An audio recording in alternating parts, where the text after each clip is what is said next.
everybody talks about trim, and there's a couple different angles to that. Your engine trim is very different than your trim tabs. Not all small boats will have trim tabs, but generally everything over 21, 22 feet is going to have them. So what do they do exactly? Well, first of all, on your outboard engine or your inboard engine, but for the sake of this video, we're going to be talking about outboards. You look back there, we're trimmed all the way down. You hit the up button, which is going to be on your engine or right here at the throttles, and you're going to lift your engine up like so. You'll see it move.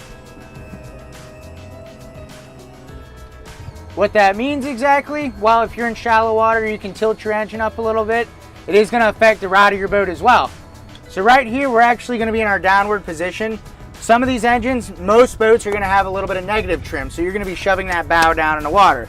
So watch this as I'm all the way down. I'm going to get up on plane here.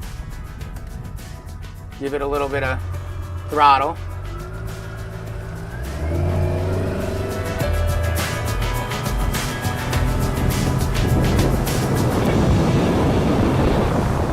Now back here, once you're up on plane, you can eliminate some of that negative trim. You're going to bring that bow up a little bit into the water. Right here, we've got a bunch of dogs on one side of the boat. You notice we're going to be leaning a little bit to the starboard side. Here we're going to lift this trim tab. You're going to shove that forward bow down a little bit until it's extended. Notice here, it's going to dig down, and we're going to ride level. One thing you're not down much of the okay, you get over here, you get over here. Trim tab is just about in the ride, level, and any seat conditioning, or no matter what kind of load you're running. We've got the joystick, which you've seen how the joystick works when we're docking the boat. But also with this feature right here, it's an auto heading feature. So if I push that button, it's going to hold me right straight on this heading.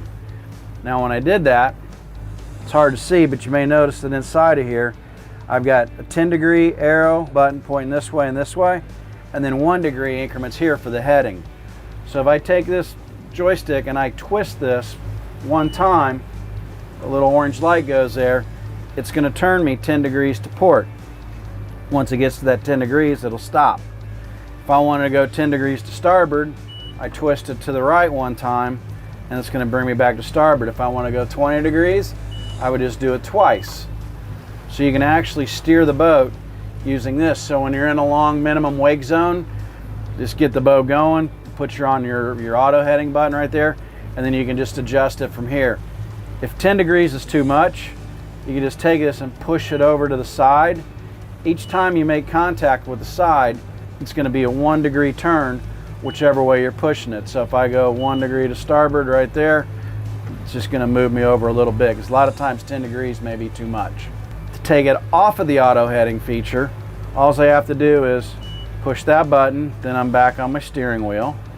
Or if I'm on here and I need to dodge something, or my natural reaction is to grab the steering wheel, as soon as I grab the steering wheel and give it a twist, turn it, that shuts off, and then I'm back in control at the wheel. I mean, it's a tool in your toolbox.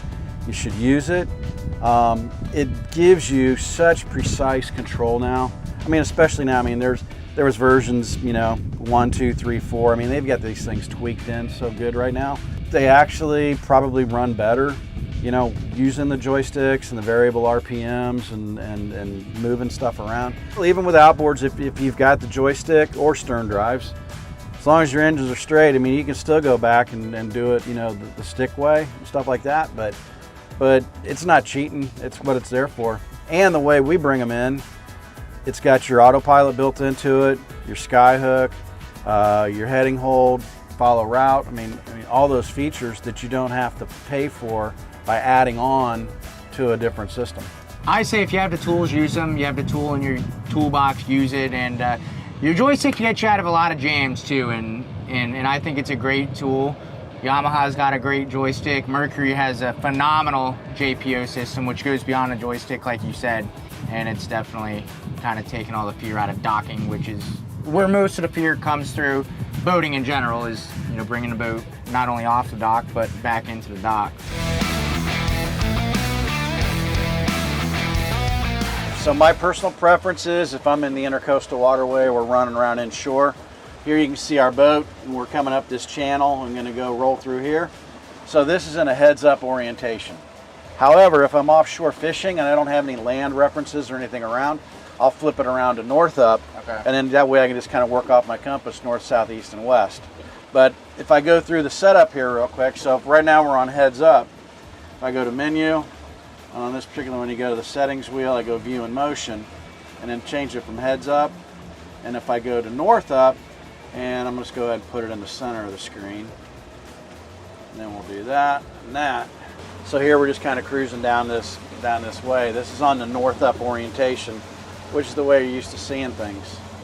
But when it's driving, for me, it's just easier, kind of like in a car. So what's in front of you is truly going to be in front of you.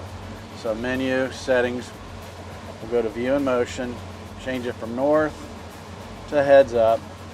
And then instead of the boat being in the center of the screen, I'm going to do a full offset, which drops it down here to the bottom. So now, as we're cruising along, I've got the bridge in front of me. What's on my port side is on my port side, on my starboard side, starboard side. That's my take. That'll do.